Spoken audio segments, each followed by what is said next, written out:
Hello everyone, welcome to the video explanation for Brian Passwater's Topic 2.5 Notes, Example 1. Example 1 reads, selected values from several exponential functions are given in the tables below. For each, find the constant value that can be added or subtracted from the output values to reveal a proportional growth pattern. Then write an equation to model that function. Okay, so this is a very challenging kind of thing to do. So what we need to do first is figure out what the proportional growth pattern is, what that R value is that we're multiplying the change by each time. So the first thing we do is we look for an addition-based pattern in the outputs. As you can see, the amounts that the outputs are increasing, they are increasing by 2 each time. So what we want to do is we want to adjust the outputs so that the outputs themselves are being multiplied by 2 each time. So when we look at these numbers, this is the part that's really hard to do, by the way, is to find out what we need to add or subtract from the outputs to create a list of numbers that are the previous number times 2. So when we look at this, if we subtract 1 from each of these output values, then we would generate a list of numbers that would actually have that exact pattern in our outputs. So instead of 13, we would have 12. Instead of 25, we would have 24. Instead of 49, we would have 48. Instead of 97, we would have 96.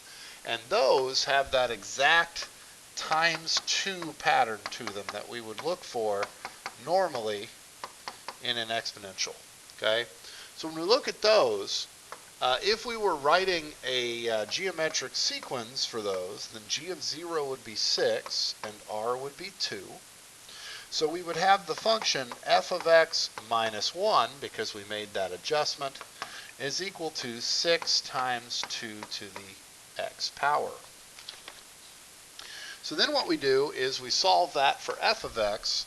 We move the 1 to the other side of the equation, and that gives us our answer that f of x would be 6 times 2 to the x plus 1. That is an exponential function that would model the data in the table.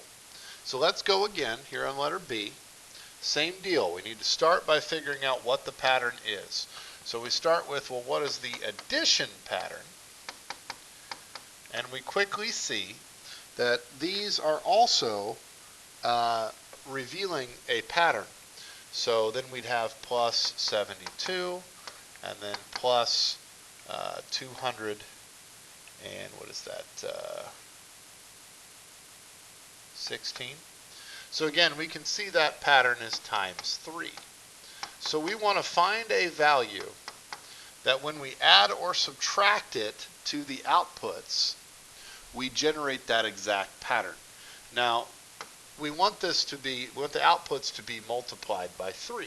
So again, this is the hard part, but if you look, if this were just 2 more for each of the outputs,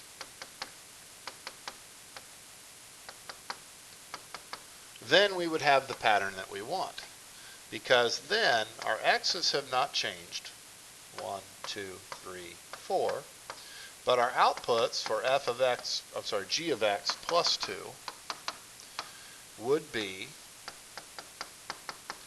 4, 12, 36, 108, and 324, which again has that times 3 pattern that we need that to have to match the R value that we found in our previous outputs. So then in those situations, our initial value, our G0, would be 4, our R would be 3. So we would write out the expression g of x plus 2 equals 4 times 3 to the x, our geometric sequence pattern, although it would be an exponential pattern because it is a continuous function here. So then all we need to do is move that 2 to the other side by subtracting 2, and we are looking at g of x is 4 times 3 to the x minus 2, which is an exponential equation with a vertical translation built in. All right, one more here. So again, look at the pattern, the addition-based pattern, in this case subtraction-based pattern. We're subtracting 32,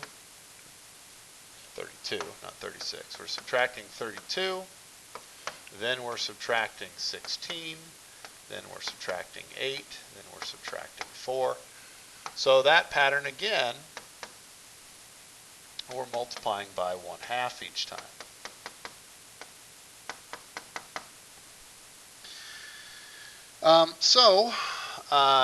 To get the pattern that we want, if we add 1 to each of the outputs, then our function would have that exact pattern to it. So h of x plus 1, 0, 1, 2, 3, 4, and our outputs would now be 64, 32, 16, 8, and 4, which has that times 1/2 pattern that we were looking for. So we have to find that value that we add or subtract to all of the outputs, that vertical translation, that would give us the exact proportional growth pattern that we locate within those differences. So then again, we've got our initial value is 64, our r is 1/2. So we'd start off with the expression h of x plus 1 equals 64 times 1/2 to the x.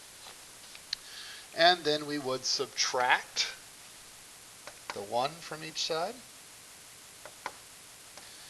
And we would get our answer, which would be that h of x is 64 times 1/2 to the x minus 1.